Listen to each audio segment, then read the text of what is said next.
جو 5 اساسی قواعد ہیں ہر فقہ کے اندر، ان میں سے دوسرا ہے الیقین لا یزول بالشک،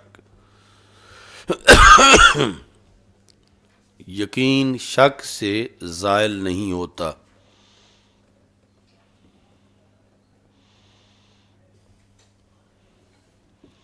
فَإِذَا ثَبَتَ أَمْرٌ بِشَكْلٍ قَطْعِيٍّ يُفِيدُ الْيَقِينَ، کہ جب ایک امر قطعی طور پر ثابت ہو جائے کہ یقین کا فائدہ دے، ثم طرا احتمال او شک او وہم فی زوالہ ونقدہ، پھر قطعی طور پر جب وہ ثابت ہو چکی ہے چیز، اس کے اوپر طاری ہو احتمال، یا طاری ہو شک، یا طاری ہو وہم۔ کس بارے میں شک طاری ہوا؟ کہ یہ ثابت نہیں، فلا یؤثر علیہ، تو یہ طاری ہونے والا شک اس پر، اس یقین پر اثر انداز نہیں ہوگا۔ لأن الیقین اقوی من الشک والظن، اس واسطے کہ یقین شک سے زیادہ پاور رکھتا ہے اور ظن سے زیادہ پاور رکھتا ہے۔ فَيُقَدَّمُ الْأَقْوَى عَلَى الْأَضْعَفِ، تو اقوی کو اضعف کے اوپر ترجیح دی جائے گی، اقوی کو اضعف پر۔ تو اس قاعدہ کے اندر بہت سی آیات ہیں یعنی جس سے یہ قاعدہ ثابت ہوتا ہے، اور بہت سی احادیث ہیں جن سے یہ قاعدہ ثابت ہوتا ہے۔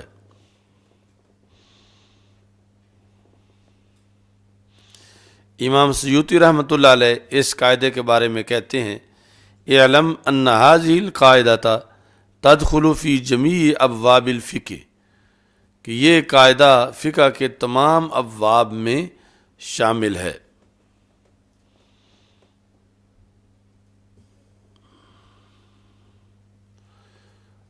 اور یہ اتنا بڑا اصول ہے کہ والمسائل المخرجۃ علیہا، یہ علم ساتھ لگے گا کہ اس کلیے پر جو مسائل مستنبط کیے گئے ہیں اتنے زیادہ ہیں کہ تب لوگوں ثلاثۃ ارباع الفقہ او اکثر، کہ پوری فقہ کے اگر 4 حصے کیے جائیں تو 3 حصے فقہ اس قاعدے پر مشتمل ہے۔ پوری فقہ کے اگر 4 حصے کیے جائیں تو پورے 3 حصے یا 3 سے بھی زیادہ ان کا مدار اس اصول پر ہے کہ یقین جو ہے وہ شک سے زائل نہیں ہوتا۔ اتنا بڑا یہ اصول ہے فقہ کے اندر، خواہ وہ حنفی ہو، مالکی ہو، شافعی ہو، حنبلی ہو، یہ اصول کار فرما ہے۔ 4 حصوں میں سے مکمل 3 حصے اس پر مبنی ہیں۔ اچھا جی،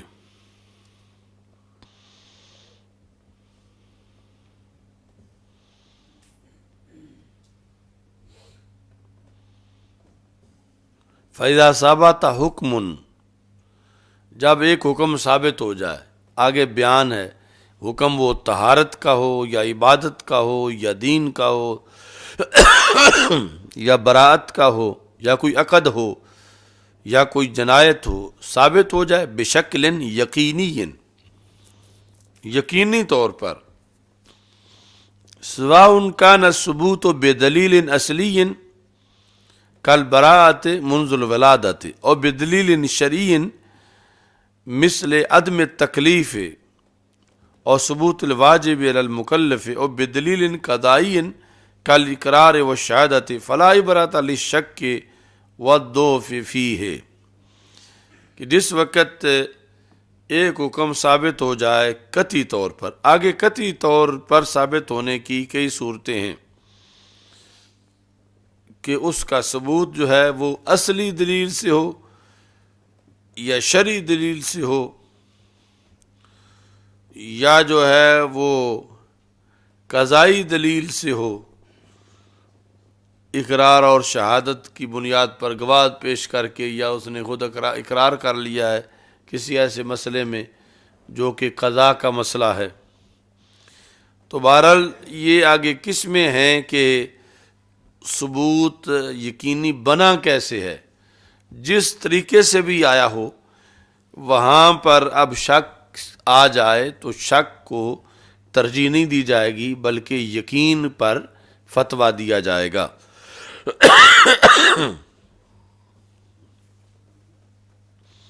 آگے اسی اصول سے اور بھی بہت سے اصول متفرع ہوتے ہیں۔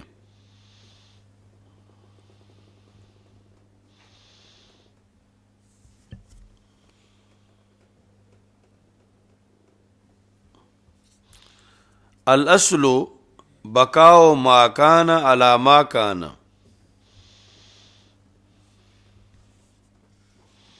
یعنی ایک چیز جو ہے وہ ماضی میں ثابت ہے تو اسے یقین ہی سمجھا جائے گا۔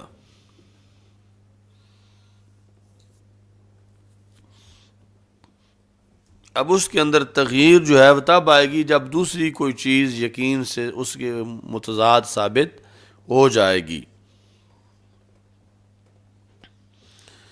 اور اس کو دوسرے لفظوں میں استصحاب کہا جاتا ہے۔ بقاء ما کان علی ما کان،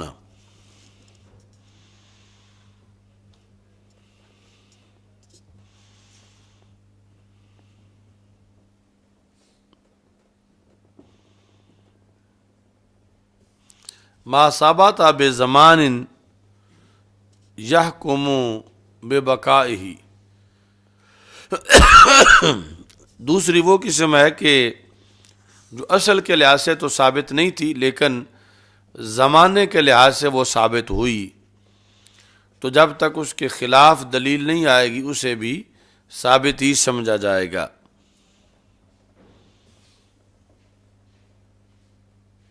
تیسرا قانون یہ ہے کہ جو امور عارضہ ہیں ان میں اصل عدم ہے۔ امور عارضہ سے مراد یہ ہے کہ جو اصل کے خلاف ہوں یا غالب حالات کے خلاف ہوں۔ جس طرح کوئی وعدہ کرتا ہے کہ یہ چیز بیچی جا چکی ہے یا خریدی جا چکی ہے، یا کسی مبیع میں عیب کا دعویٰ کرتا ہے یا مرض کا دعویٰ کرتا ہے،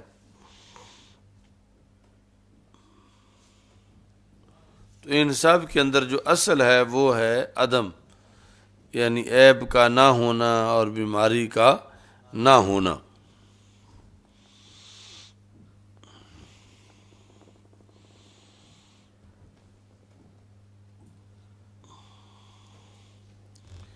چوتھے نمبر پر اصل یہ ہے کہ انسان بری ذمہ ہے، یعنی یہ نہیں ہے کہ پہلے دن ہی کوئی پیدا ہوا ہے تو اس کے اوپر یہ ہے کہ اس نے فلاں کا اتنا قرض دینا ہے۔ فالانسان یولد بریئا من کل دین، یعنی جب پیدا ہوتا ہے تو وہ ہر دین سے بری ہے، اور تکلیف اس وقت وہ مکلف بھی نہیں ہے، یعنی بالغ ہوگا تو پھر مکلف بنے گا، اور التزام اس وقت اس نے اپنے اوپر کسی چیز کا التزام نہیں کیا ہوا کہ وہ فلاں کو اتنے پیسے دے گا۔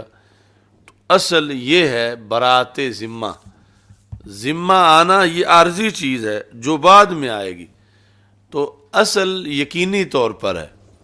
تو اب بعد میں کوئی شک سے کہے کہ نہیں اس نے فلاں کے 5 لاکھ دینے ہیں مجھے شک پڑتا ہے، تو اصل یہ ہے نہیں دینے، تو اصل کو ترجیح دی جائے گی۔ چھٹے نمبر پر یہاں سے یہ بھی قانون ثابت ہوا کہ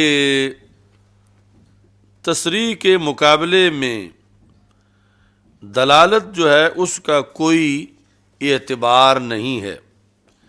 یعنی ایک صراحتاً چیز ثابت ہے، اس کے مقابلے میں دوسری چیز جو ہے وہ دلالتاً ثابت ہو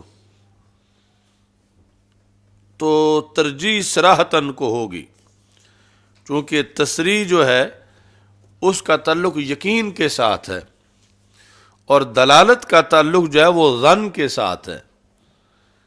دلالت کا تعلق ظن کے ساتھ ہے تو ظن جو ہے وہ یقین کا مقابلہ نہیں کر سکتا.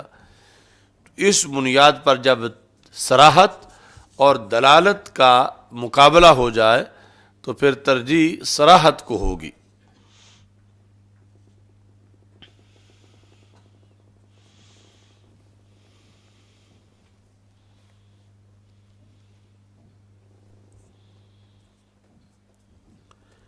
آگے یہ ہے کہ ایک بندہ ساکت ہے، اس کی طرف کسی قول کی نسبت نہیں کی جا سکتی. ہے وہ ساکت اور کہا جائے کسی نے یہ بھی کہا ہے یہ بھی کہا ہے. ہاں یہ ہے کہ مرض حاجت میں ساکت رہے تو وہ سکوت بیان بن جاتا ہے. مثلا وہ نکاح کی جب اجازت مانگی جا رہی ہو تو مرض حاجت میں سکوت بیان ہے، ویسے سکوت بیان نہیں ہے کہ کہا جائے کہ یہ اس وقت چپ تھا تو چپ کو ہی بیان سمجھا جائے. تو مرض حاجت نہ ہو تو پھر سکوت بیان نہیں ہے، مرض حاجت ہو تو پھر سکوت بیان ہے کہ اسے بار بار اس وقت بلایا جا رہا ہے اور اس کے باوجود وہ چپ رہتا ہے تو پھر اس کا سکوت بیان ہو جائے گا.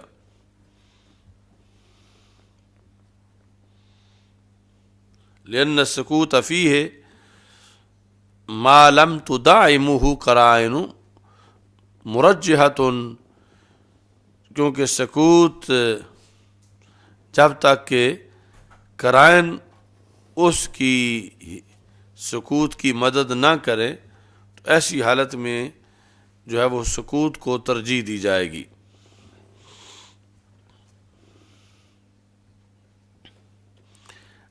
اس کے بعد یہ ہے کہ اگر یقین اور وہم کا مقابلہ ہو جائے تو پھر بھی یقین زائل نہیں ہوگا، کیونکہ وہم شک سے بھی کمزور ہے. جب شک یقین کا کچھ نہیں بگاڑ سکتا تو وہم کیسے بگاڑ سکتا؟ تو جب وہم اور شک آمنے سامنے آ جائیں، وہم اور یقین، تو یقین زائل نہیں ہوگا، یقین کو ترجیح دی جائے گی، کیونکہ وہم جو ہے یہ شک سے بھی نچلے درجے میں ہے. تو شک کو جب یقین پر ترجیح نہیں ہے تو وہم کو بطریق اولا ترجیح نہیں ہے.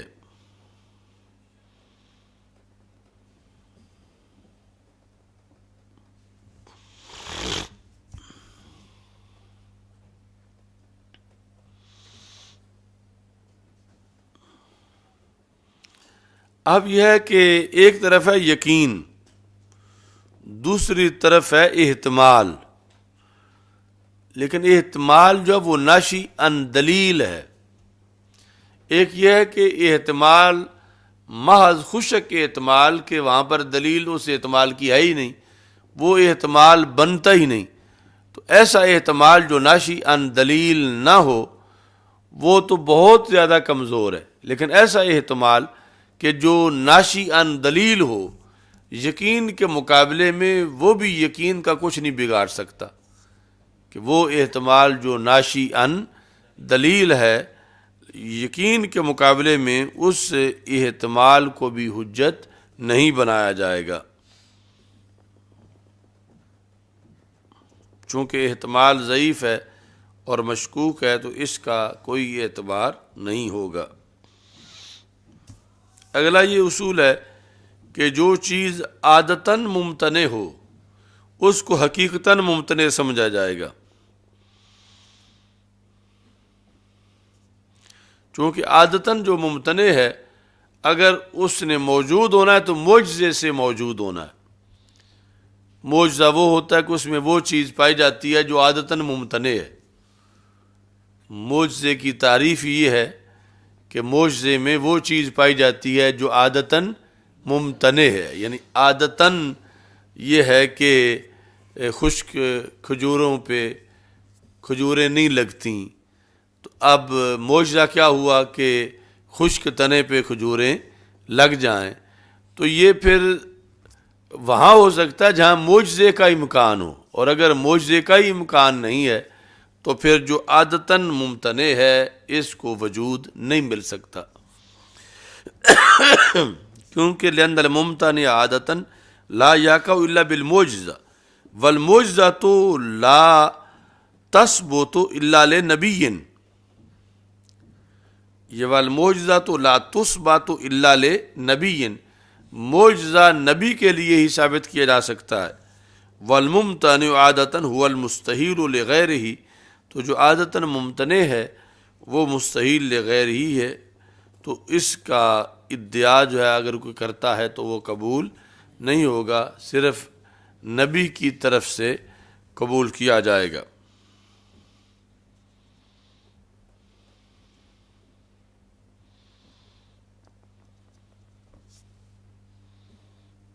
اچھا جی،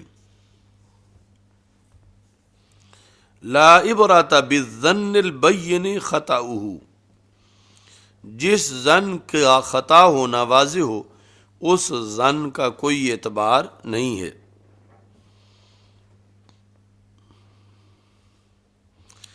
فالظن اذا كان ظاہر الضعف والخطأ لا يعتد به، تو ویسے تو ظن جو ہے یہ شک سے اوپر ہے قوت میں، تو شک میں دونوں جانبیں برابر ہوتی ہیں، تو ظن جو ہے وہ دو جانبوں میں جو راجح ہے وہ ہے، یعنی شک سے اس کے اندر قوت زیادہ ہے، لیکن جب ایک طرف یقین ہو اور مقابلے میں ظن ہو تو ظن سے بھی یقین زائل نہیں ہوتا۔